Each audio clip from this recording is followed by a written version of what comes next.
Hello friends, ఈరోజు మేము ములుగు జిల్లాలోని వెంకటాపురం మండలంలోని కొంగాల గ్రామంలో ఉన్న కొంగాల వాటర్ ఫాల్స్కి వెళ్తున్నాం ఫ్రెండ్స్. ఈ వాటర్ ఫాల్స్ వరంగల్ నుంచి అప్రాక్సిమేట్గా 125 కిలోమీటర్స్ ఉంటుంది. ఇక్కడికి వెళ్ళడానికి మనం వయా ములుగు, తాడ్వాయి మరియు ఏటూరునాగరం ద్వారా వెళ్ళాలి. ఏటూరునాగరం దాటాక ముళ్ళకట్ట బ్రిడ్జ్ దాటాక కొంగాల గ్రామం వస్తుంది. అక్కడి నుంచి దాదాపు 3 కిలోమీటర్లు నడిచాక కొంగాల జలపాతం చేరుకుంటాం.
హలో ఫ్రెండ్స్, ఇక్కడితో మా Kongala water falls vlog complete అయ్యింది.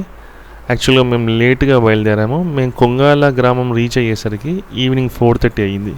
కాబట్టి మేము ఎక్కువసేపు టైం స్పెండ్ చేయలేకపోయాము. సో మీరు రావాలనుకుంటే మాత్రం మార్నింగ్ 10 వరకు రీచ్ అయ్యేలా చూసుకుంటే ఎక్కువసేపు టైం స్పెండ్ చేయొచ్చు ఫ్రెండ్స్. Thank you. నా ఛానల్ కనుక సబ్స్క్రైబ్ చేయకపోతే సబ్స్క్రైబ్ చేసుకోండి, లైక్ చేయండి.